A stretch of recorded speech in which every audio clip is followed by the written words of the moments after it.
Hello and welcome to Media Monitor, live on SABC News, the show that monitors and evaluates media coverage of some of the major news stories of the day and throughout the week. My name is Bongi Kwala. Coming up on the show today, we take a look at how the media has covered the story of fake goods sold at foreign-owned shops and the looting that took place in Soweto.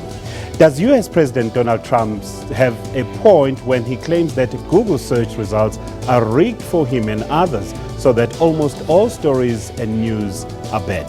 The British Prime Minister Theresa May's dance moves deflect media attention away from what Britain's trade investments really mean for African economies. But first, let's take a look at today's newspaper headlines. My guest, Editor-in-Chief, Mail and Guardian Khadija Patel, who will join us now, and media analyst Melo Mukhalekho. Later on in the show, Duncan McLeod, founder and Editor-in-Chief of online publication Tech Central, will talk to us about how Google search works. All right, we look at the Sunday Times. Today, Sunday Times is leading with a story on how the U.S. intelligence flagged the Gupta's dubious activities as far back as 2009, which resulted in an investigation by South African intelligence agencies that concluded that the family was a threat to national security.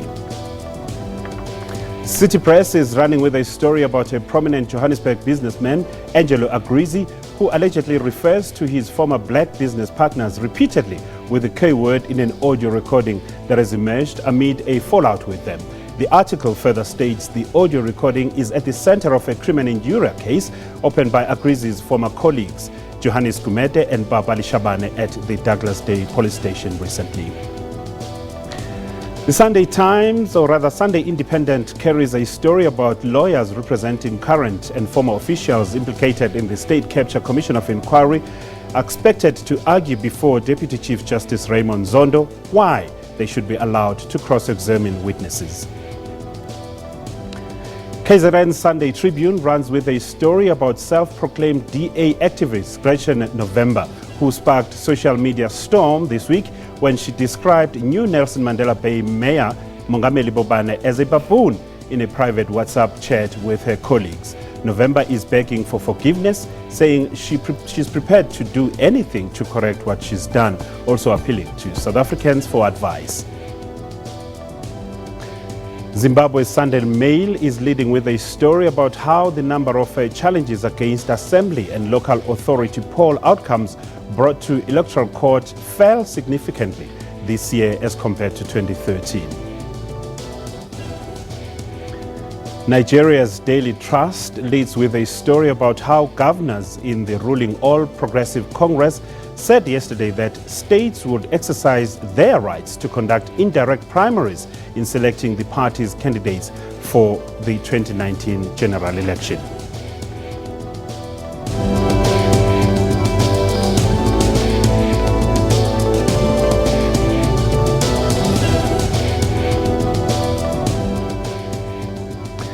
The use of social media to spread misinformation and sensational headlines are said to have contributed to inciting violence during previous tensions.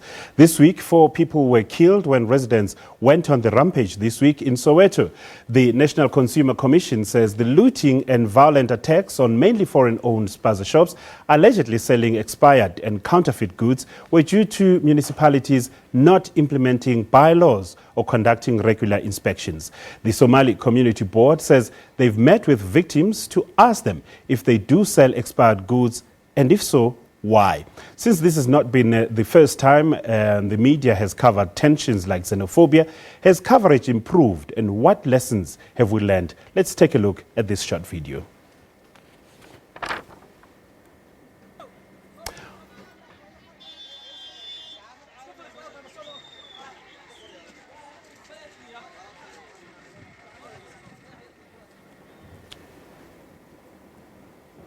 All right, so we will try and see if we can't return to that particular video. But let's take this story further then with a media analyst here in studio with me, Melo Mukhalekho. Melo, thanks for joining us. Good morning. Good morning, Bongi. All right, so your views on how the media has covered this story. I mean, it's very interesting since this is not the first time that we've been through such attacks on foreign nationals within the country, right? And for me, what keeps on happening is that the narrative keeps centering around the criminal intent and the criminal behavior of individuals, which to an extent I think is a correct characterization, right? But then part of the problem is that I feel that that does not lead us into a discussion where we can move forward and actually have some sort of long-term sustainable solution to this problem, right? And one of the things for me that I see that leads to part of this thing is the question that we really never ask is, why is it that on a weekday when schools are not closed, there are so many people in the township during the day? That is a question that we never really service. And if we start our analysis from that point, then I think the questions that follow on from there would be much more enriching and much enable us to move forward. Because at the end of the day, this notion of whether black people hate foreigners or don't hate foreigners, yes, we can sit and agree that no, maybe there's a problem there. But at the end of the day, then so what?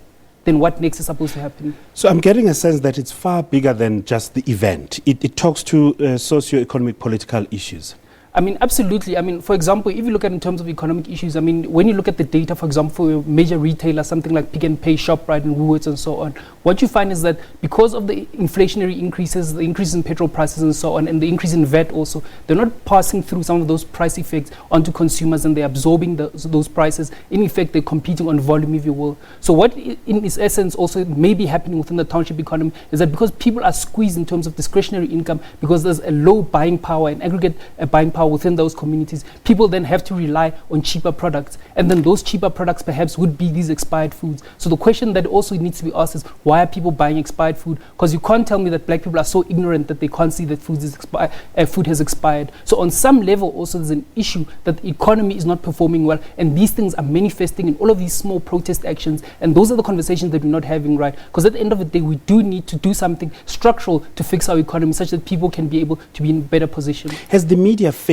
in covering this particular story? Because it's not happening for the first time. The story has been there. The story of expired goods, the story of counterfeit goods has been there for as many years, and yet the media has not zoomed in to really highlight what the communities have been saying. Well, the media can cover it, right? But at the end of the day, if the people continue to buy those products, then what must happen? I mean, you can have as much awareness as you want, but at the end of the day, there has to be behavioral change on the consumer's part. And the point that I'm making is that the behavioral change on the consumer's part is not happening because of structural effects, right? And those structural effects we do not discuss when we're talking about these stories, right? I mean, for example, the first time that this thing happened was when people were getting burnt and so on. And the big issue there was whether around we hated people or we didn't hate people. But at the end of the day, what is that giving us? We're still at the same point now. And these protests are going to continue going on, especially with the unemployment numbers that we're seeing in the country. And the discussions that we're having are not leading us to where we can have a better understanding of what must happen. The structural effects obviously can be disrupted by a whole lot of interventions, even by government. One of the interventions is that when communities raise these issues, government should have sent those health inspectors right away. That has not happened in a great deal, at least. We're seeing it now when 4 people are dead. No, absolutely. I mean, that's the other failure also on government, right? So government's failure on this end is on 2 fronts, right? On the one end is from failing to create a more prosperous economy that's able to absorb more people. And on the other end, it's the regulatory function that government has failed on, right? Is that government, the National Consumer Commission, is supposed to be able to go into those communities and enforce bylaws, ensure that municipalities enforce bylaws. I mean, so there's an absolute failure there. But then for me, some of these failures are not really that surprising. Without really being cynical, they're not surprising because if you look within something that as critical as the health system within hospitals, where government has a mandate, even there they are failing to enforce some of these things, right? So what now about spaza shops that are scattered all over the country, where they not necessarily have a clear mandate that they're actually supposed to go and do that? So there's a twin failure on government's end: the failure to inspire and stimulate the economy, and the failure to also regulate behavior of individual private businesses. There are 2 sides also to this story. The story of those who are owning these spaza shops, in this particular case, the foreign nationals and the South Africans, people from the townships, the communities. Has the media highlighted the plight of the foreign nationals also? Some of them who are trading genuinely. Some of them who are saying, no, we bought from big suppliers, and this is what they gave us. I mean, we didn't go out of our way and found these products elsewhere. We bought from the value chain. And they're saying, but please hear us. The fact that the goods have reached sell-by dates really is not our problem. We bought them as they are right now. Have we heard that story from the media? Well, Not so far as I found it, but then also that I think to some extent would be trying to shift blame away from the shop owners, right? For me, the one story that I suppose that maybe we're not seeing enough of is that the shop owners in themselves, they're also people, right?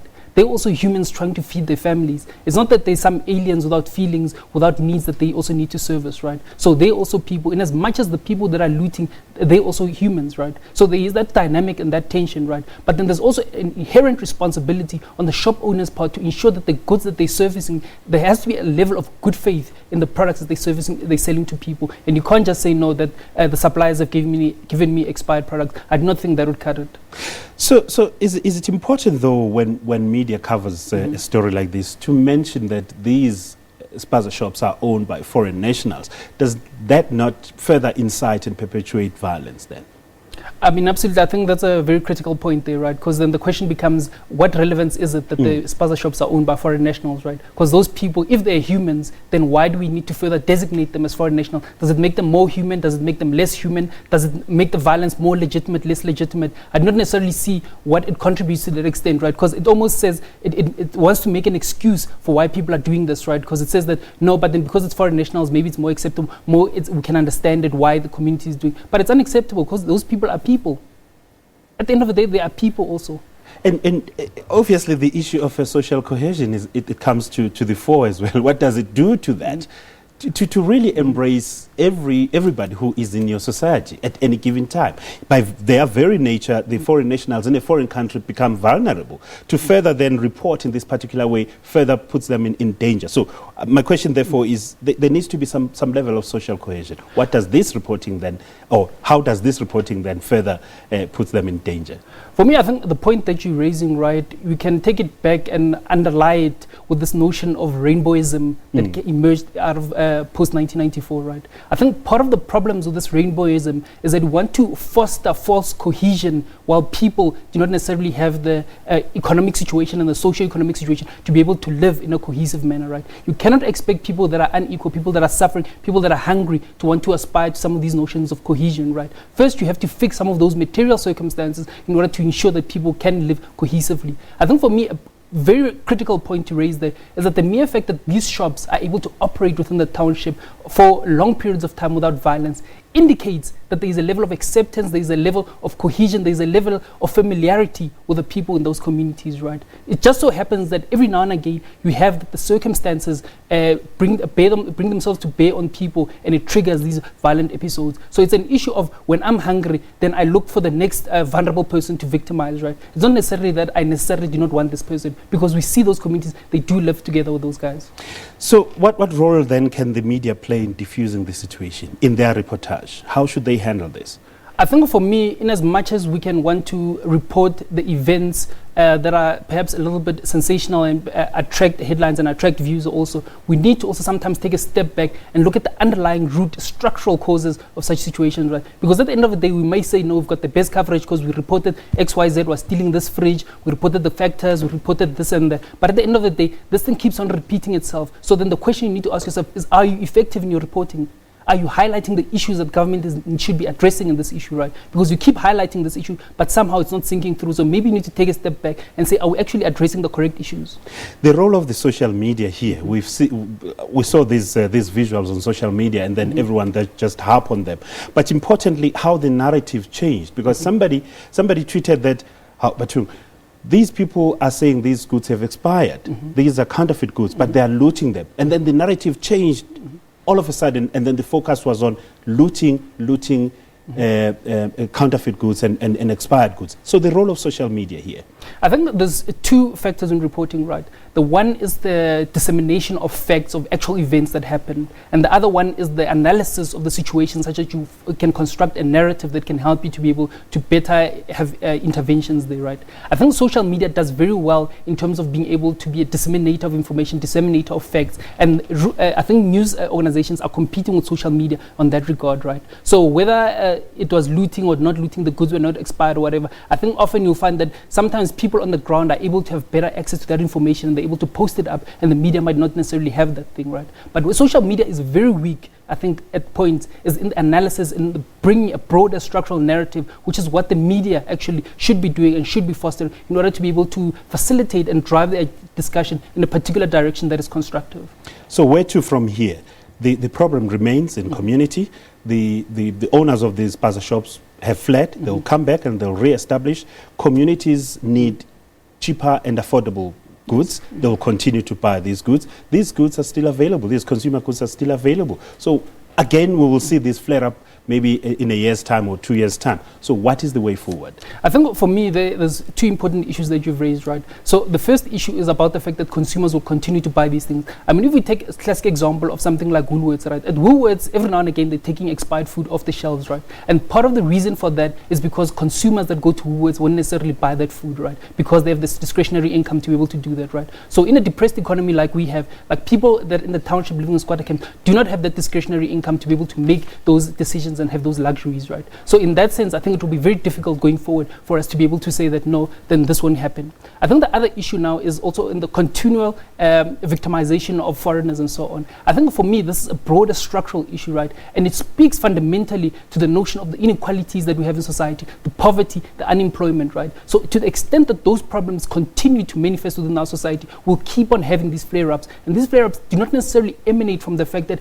black people hate foreigners, but it emanates from the fact that because now I'm hungry, I'll victimize the next vulnerable person, and that vulnerable person is the foreigner. Melo Mokholega is a media analyst, and the Media Monitor returns shortly.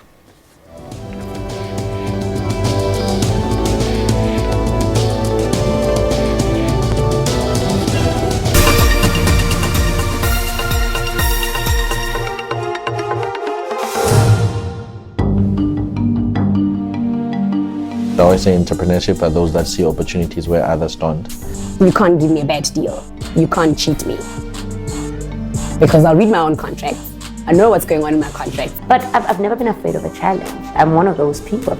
I didn't know the difference between my money and the business money. Whatever money that came in used to be your money. You'd go shopping, driving all these cars, and you were forgetting to pay creditors.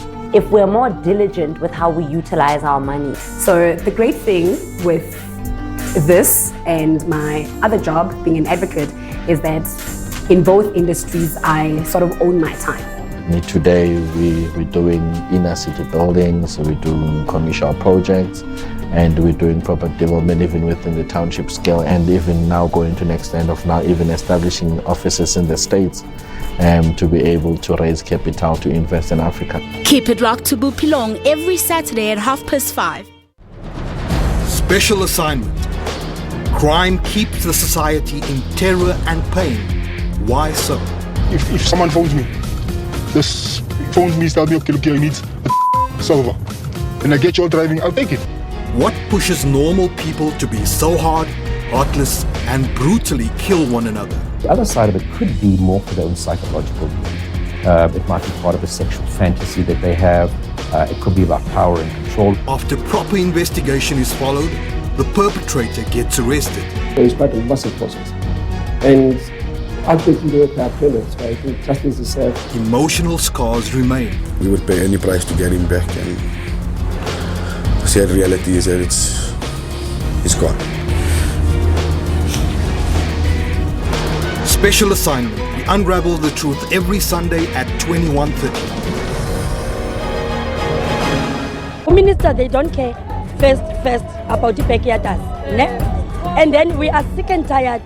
And we are fighting, multi-family issues. That's why we want to go and build our shacks so that we can live with our children. Our province is on the move all the time. The more houses are delivered, the more people move into our province. Isibuhlungu ngaphakathi ngiko sesenza intuthu njengaphakathi kwasempumelelo. Izindlu zethu enelempa angeke iziphele singakazitholi izindlu. My opinion, Mr. Infantino and FIFA, everybody agreed that VAR is not going well. It's not going well, that's the reality. There's a lot of complaints. We just need to know who is refereeing the game, who take decisions in the game. We have the right to know, the people have the right to know.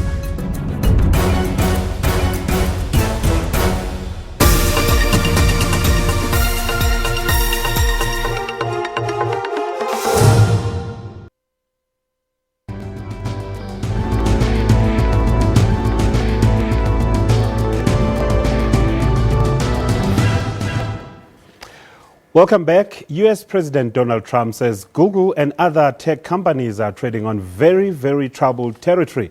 And of course, we'll read that tweet later on where really he's raising these very important issues. So we'll be joined on Skype by Duncan McLeod, who is the founder and publisher of online publication Tech Central. And then in studio with me here, I've got Khadija Patel, who is editor-in-chief at Mail and Guardian. Khadija, hi, good morning. Thank you very much for having me. Thanks for joining us. Melo Bukhalejo is still with me. Melo, hi. Hey. Welcome back. Okay, let's see. Duncan, hi, can you hear us? I can hear you loud and clear. Oh, thank you very much. Perhaps let me start with you. I'll read this tweet in a short while. But your sense of what Donald Trump is trying to do here?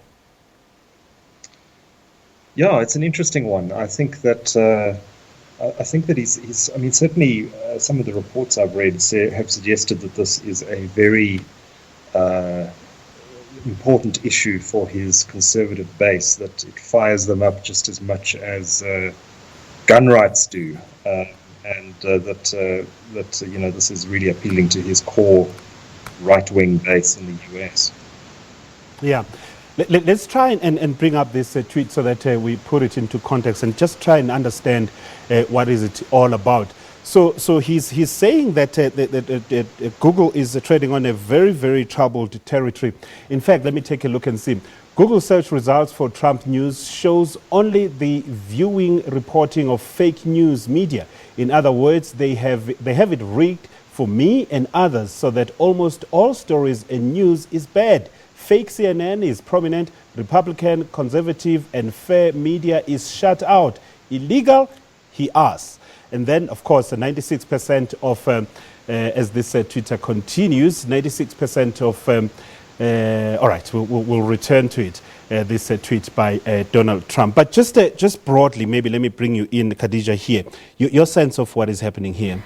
So if you because you can't cry foul, Donald Trump. No, I mean, but if you actually go into what happened here, Trump was watching a Fox News show, and I forget the presenter of the show, who had actually brought up a so-called study that was done and actually done by a right-wing blogger. So there's just one instance of this study actually been mentioned or actually been done by somebody with a particular political bias, and it was cited extensively on a Fox News show last week.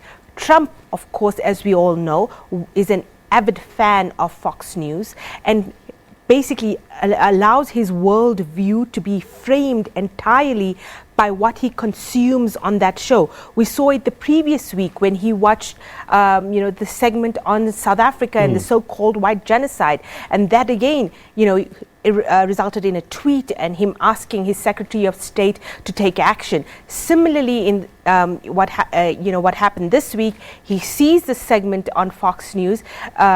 Believes it as absolute fact. He's also predisposed to believe that much of mainstream media is opposed to him, and therefore he's taking this a step further, saying the tech giants like Google in this instance is predisposed against him and is serving its algorithms are biased.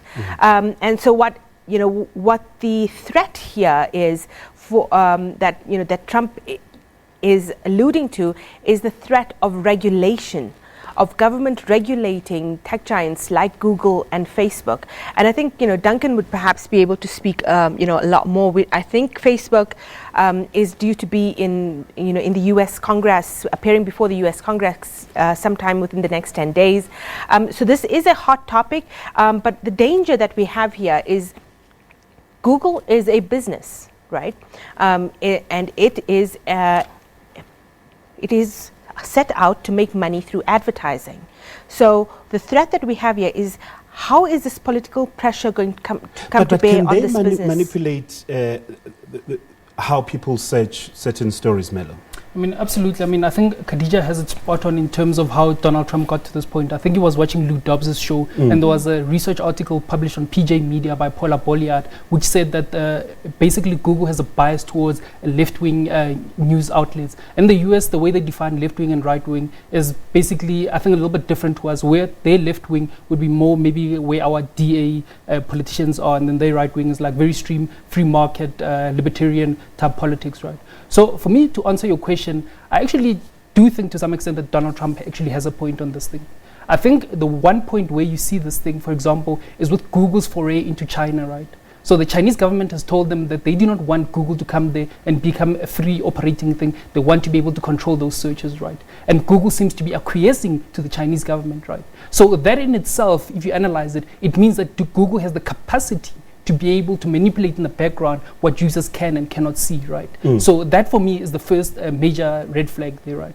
The second major red flag there is the notion of Google, its function within society, right? Because what Google and some of these social media aggregators like your Facebook and your Twitter platforms, they're operating on a terrain that could be construed as being a journalistic terrain, right? But they're not being held to the same standards, right? And I do not know whether necessarily it's feasible to try and hold something like Google or Facebook or Twitter to journalistic standards, because they're a private company that is like aggregator of news, right? They do not generate news, they do not generate analysis, they just connect people and they create a platform, right? So Duncan Mello is raising a very important point here. I mean, I want to ask if this call by Donald Trump to have Google regulated is far-fetched. But importantly, Mello is raising that, I mean, they don't adhere to, journalistic standards. It's just a business. It's a search engine.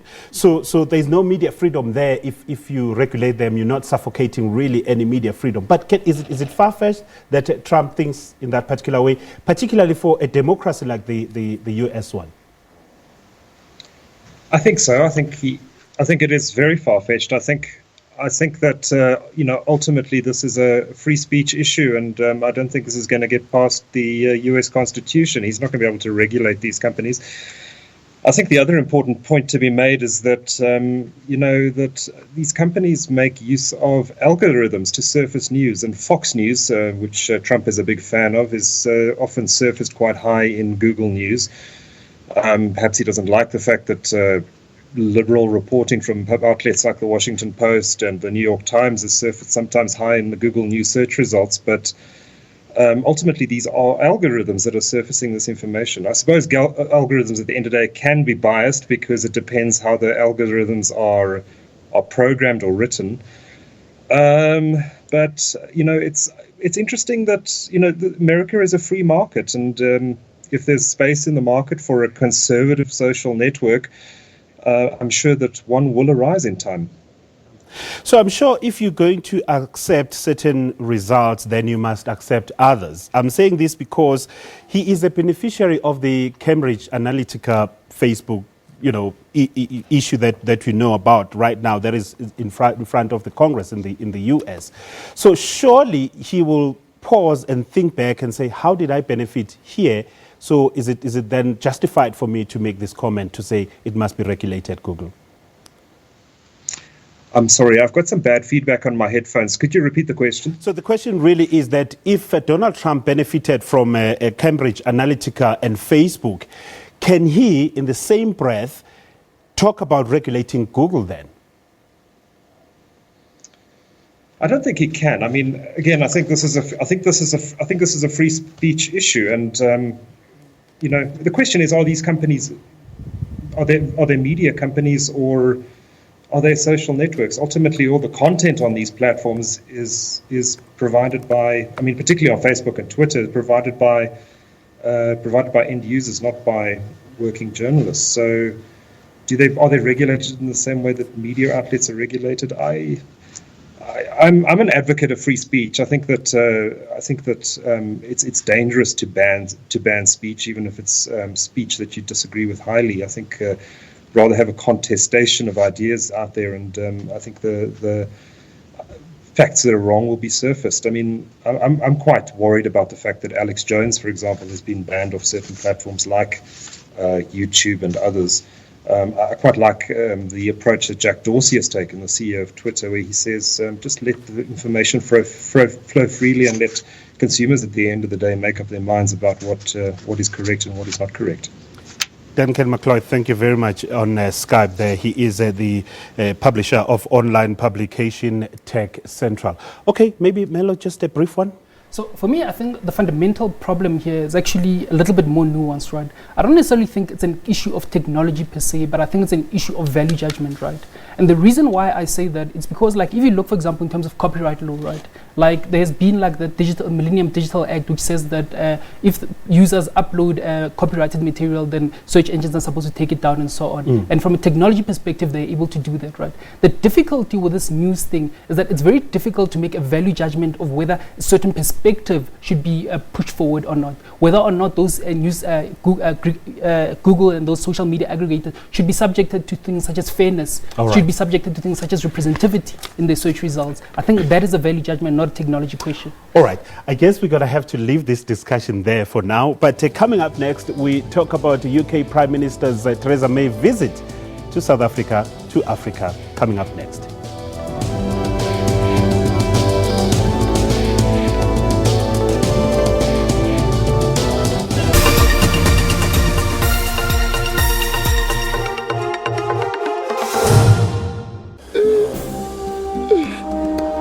Where am I going to sleep now? What about my kids?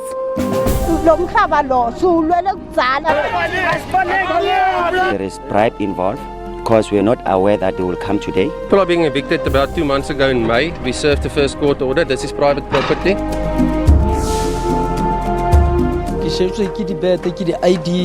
They came to us with a truck that has no water. How do we build these checks in a way that we don't have a fire spread when we have a fire incident?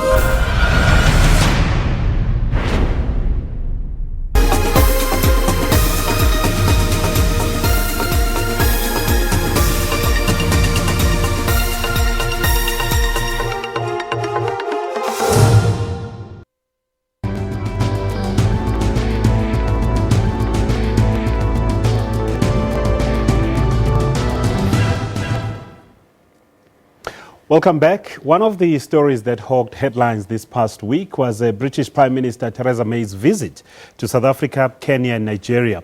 On her visit to South Africa, the British media poked fun at her and described her moves as robotic as she attempted to join in the dance with school children in Cape Town. Despite this, the coverage of her was mostly positive, mainly on her announcement to increase support to African economies and boost trade with the continent. But what was the coverage critical of? Was these investments what these investments mean for Africa? All right, so my guests are still here in studio. Let's take this discussion first. Let me start with you, Khadija. Your sense of what Theresa May brought to Africa in general, to Africa in particular? So I disagree a little. I think that certainly the British media was dominated by Theresa May's visit to Africa. I don't think South African media, and I can't speak for the rest of Africa, so I don't know what it was like in Nigeria or Kenya, which are the other countries she visited. But I think in terms of South African media, certainly this was a secondary news item to many newsrooms. It certainly didn't receive as much attention as it did in the UK. And certainly for, speaking to many British journalists over the last week, it was almost surprising to them as well, and an indication for them of Britain's lessened role or decreased role within, the global politics as well. So I think that, that was quite significant, and I think the timing of her visit was equally significant because she came to Africa with a plan. She now needs new trading partners, as a representative of Britain, knowing that Britain is divorcing itself from the European Union, then that there is a lot of contestation around how that divorce is happening, to the point that her government is in perennial crisis. And with that in mind, she is looking for a Hail Mary. So she's come to Africa, she's come to South Africa, to Nigeria, to Kenya, three of the biggest economies in Africa, and asking, let us help you. But I think that what is crucial for us as Africans to understand is that Britain needs something out of us too. So it's not about I've got these 50 million pounds that I gave to President Cyril Ramaphosa in April when he visited the Commonwealth countries, but I want you to be my trading partners as well. But did we miss very critical announcement that she made? For instance, she spoke about Britain supporting South Africa's bid or even Africa for a permanent seat in the UN Security Council. I didn't see much of that. She also spoke about Britain becoming G7's most invested country in Africa. I didn't see a great deal of that, Melo. I mean, also for me, I think the one thing that was highlighted in her visit was her comments on the land question, right? Because that seems to be like the topical issue, and having had Donald Trump also comment on that. So it was very interesting. I would have thought it would be a big headline the following day, but it wasn't really. Is it because they are competing other stories that are going in the country, like the commissions that we have right now, SARS and state capture? I think in part that may be part of the reason, but I think the other part also, it reflects Britain's lessened role, as Khadija has said, in the world, right? I mean, if you look at it in terms of trade, I mean, like the top 5 trading partners of Britain, I mean, it's only maybe Namibia, Botswana, Zimbabwe, and Swaziland and Mozambique that you can see like in the top 5 where Britain even features, right? The rest of the continent, I mean, Britain is absolutely nowhere there. The partners that are dominating there, it's your China's, for example, right? So for me, if you look at her strategy to actually even come to South Africa, Kenya, and Nigeria, part of the strategy there is that these 3 countries are going to serve as gateways into the market for the rest of the continent, right? But even if you look at in terms of trade, right, South Africa's role in terms of being able to be an export of manufactured goods into the rest of the continent is diminishing. It's being displaced by China, right? So it questions now whether even her strategy to even come here is going to work, right? Because for me, I think those are fundamental questions that she needs to answer in terms of, if you want to access the African market, why don't you follow the Chinese approach? Because the Chinese approach, they're on the ground in each and every African country, and they're trying to stimulate issues there, right? So I think the other issue, if you look at Theresa May's visit, if you remember, I think in 2016, like her finance minister, Philip Hammond, yes, he also came over, right, when this Brexit thing started, right? Because part of the problem is that with the EU, if you look at the top 5 trading partners of Britain, I mean, like Germany, Netherlands, and France are like in number 2, 3, and 4, and Ireland and the US are number 1 and 5 there, right? So this EU Brexit thing is going to impact them in terms of their capacity to be able to export into the rest of the European Union. So they're looking for other trading partners. So for me, I think her strategy, I don't necessarily think it's going to work, but she's trying. And for all that she's trying, it also, to some extent, reflects a little bit of desperation on her part. Desperation and afterthought, yes, in a way, because they are looking at China, and China is far advanced in terms of investments, for instance. But secondly, because they need a bloc to trade with. South Africa is a billion people economy, and really it's an economy that you can't look down upon. But why did Britain kind of like soften their investment in Africa? Because they kind of like disappeared at some point. They were very strong. I mean, Europe is the biggest trading partner of Africa, but Britain just disappeared somewhere. So I think the European Union remains South Africa's biggest trading partner, although I think it's different for the rest of the continent. But I think, so I'm going to answer your question in a roundabout way here, because I can't, I'm really not an expert on British trade, for example. So I can't answer your question in that way. But I think that, what we're faced with right now is a rapidly changing world, where we're seeing both the US and the UK diminishing in its ability to influence the rest of the world's politics and economy. And that has come, in the last few years with Trump being elected in the US, and therefore, the United States' ability to bully the rest of the world almost in terms of its human rights and, democracy, using that framework has diminished. But then you're also seeing in the UK, you're seeing them becoming more and more insular, where they are, there's also a rise of right-wing sentiment over there, and much like Western Europe as well, where this rise of right-wing sentiment coupled with an insularity. So this, I think, will have impact on how people view each other and also how they trade with each other, while we in Africa are faced with developing our continent, with educating our young people, with ensuring that this young population actually arrives in an economy that can sustain them. So I think it's significant then that what's going to be much more of a headline grabber than Theresa May's visit, the FOCAC summit this week, where President Ramaphosa has already gone to China. And I think that is telling of where African leaders see the future. Before we run out of time, Melo, let me just ask you, there's a news channel, Channel 4 in the UK, and they were here with Theresa May, and they asked a question. I'm just thinking if a South African media can ask President Cyril Ramaphosa in China the way they asked Theresa May here, that what was your role personally in freeing South Africa in Madiba? Theresa May was going to Robben Island, by the way, and they asked her, what was your role personally? And she tried to answer, but the question remained, what was your personal role?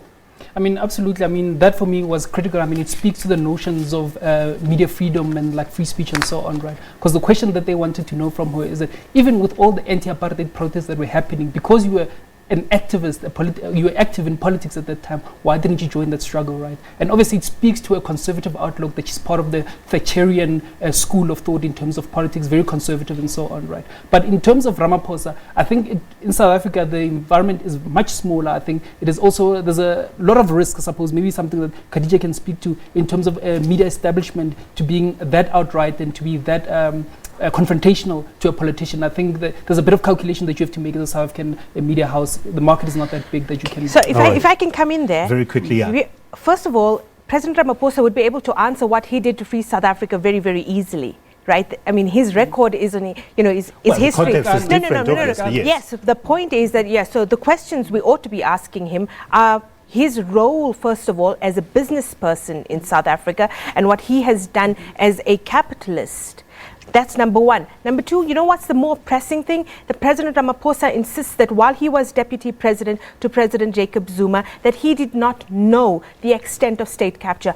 What we need to do is press him on that. Can our media then go and ask him in China, on foreign land, when he's trying to get investment? Theresa May is trying to get new partners here. I don't think there are impediments. I don't think there are impediments. I do think actually, sorry. I'm a working journalist. Yeah. I run a newsroom, right? I think the impediments are not in terms of the esteem with which media hold themselves, but I think rather it's the access to the president that is highly regulated. And that is what prevents us from getting that. But also, I think that when you're looking at that Theresa May interview, there's a particular narrative that you need to understand there as well. And there's a particular background where Theresa May's chief, opposition, Jeremy Corbyn, has a history of being an anti-apartheid activist, where he was even detained as a student because he was protesting against the apartheid state. So Channel 4, as a more left-leaning organization within Europe, particularly wants to juxtapose Theresa May's background to Jeremy Corbyn, and that's some of the background to that. I think, if I can just add, I think for me, the structural challenge that I think that exists in South African media is that the South African media is very much corporatized, right? And Cyril Ramaphosa is the darling of the corporate South Africa, right? So it's very difficult, I think, for media to be able to report critically on Ramaphosa. Corporatization of the media, I wanted to talk about that maybe some other time. I'm looking even at the layout of some of the newspapers right now. It has changed, and it's embracing some more on the issue of revenue. Yes. All right, Media Monitor continues shortly.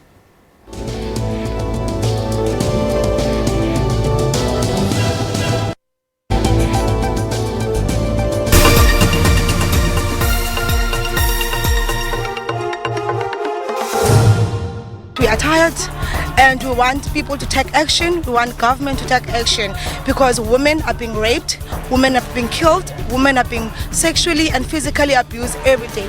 Children are going missing. See men at the forefront of this march is what softens the heart and makes us all feel proud of the type of men that we have in our country. Here, the rates of violence against women and children are alarmingly high. Enough is enough.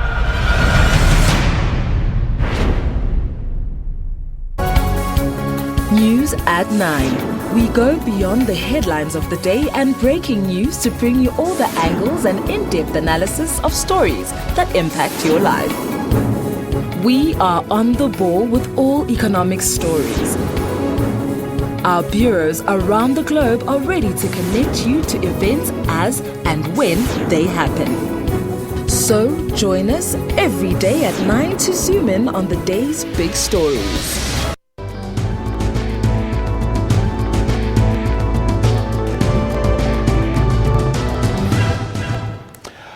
Welcome back. This is the Media Monitor here on SABC News Channel. Okay, so Khadija Patel, let me start with you then. Khadija is Editor-in-Chief at Mail and Guardian. Your top story for this week that is starting tomorrow. It's been a hectic past week, I must say. It certainly has been, but I think that all eyes remain glued on what happens in coalition politics. I think that Mayor Salim Simanga escaped on Thursday through a technicality. I think that the pressure will be asserted again this week. The Mail and Guardian led this week with a story that said that there'll be talks between the ANC and the EFF, senior leaders of the ANC and the EFF, early this week to discuss a potential partnership.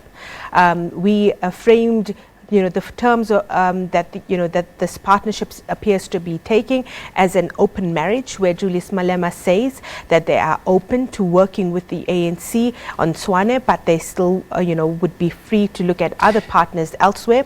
So I think watching how this unfolds this week will be crucial, because not only will it dictate what happens in Swane, but I think that it may have implications elsewhere as well. Yeah. Very briefly, is it dangerous though? Because the DA is using that going to 2019 that we told you. EFF is no different to ANC. This is just an extension of the ANC. I think that, that the DA finds itself in a fair bit of trouble, but certainly the EFF appear to be, they were kingmakers all along, and it goes to show that if you do not win an outright majority, you put yourself in a position to be at the behest of people with capricious politics. Melo, your top story for this week? So for me, I think the week that we've concluded, one thing that struck out was the issue of Mangosuthu Buthelezi, and I suppose that I'll dovetail it with the issue of John McCain in the US's funeral and so on.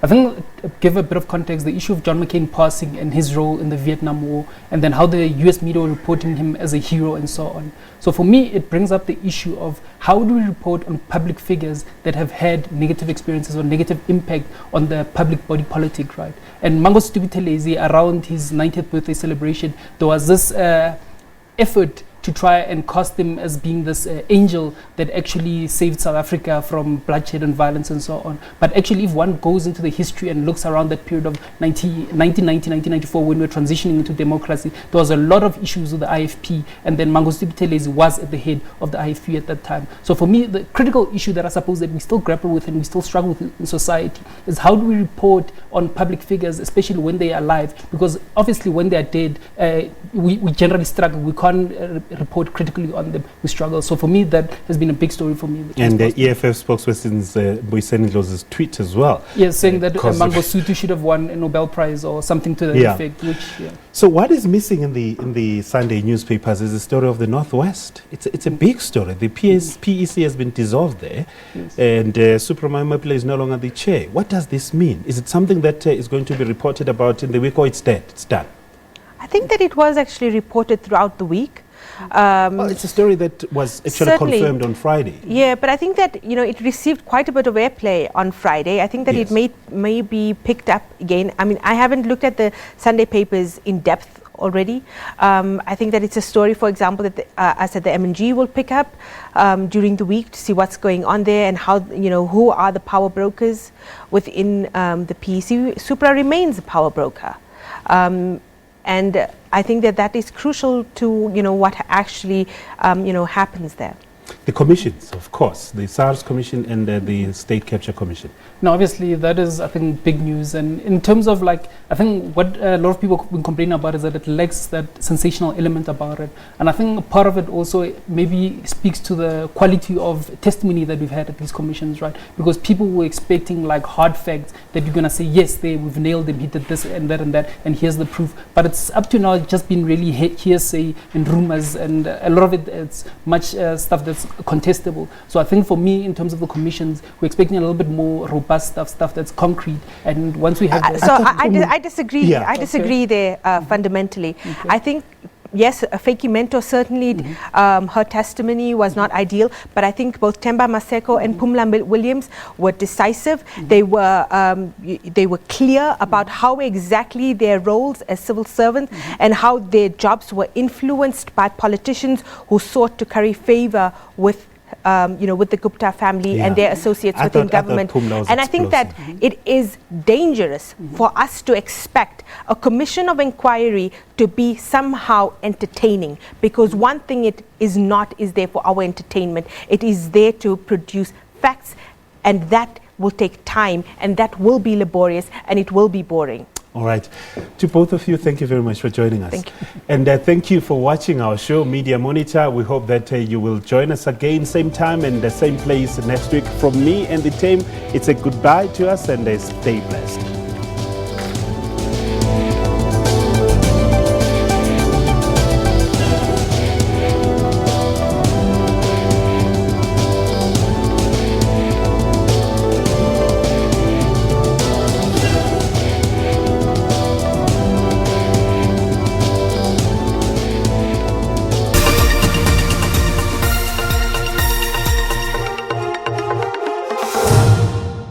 Young people make up the majority of the people in this country. So why is it that the job market is filled with old people? We also need someone who can help us with everything. Job opportunities are things that could do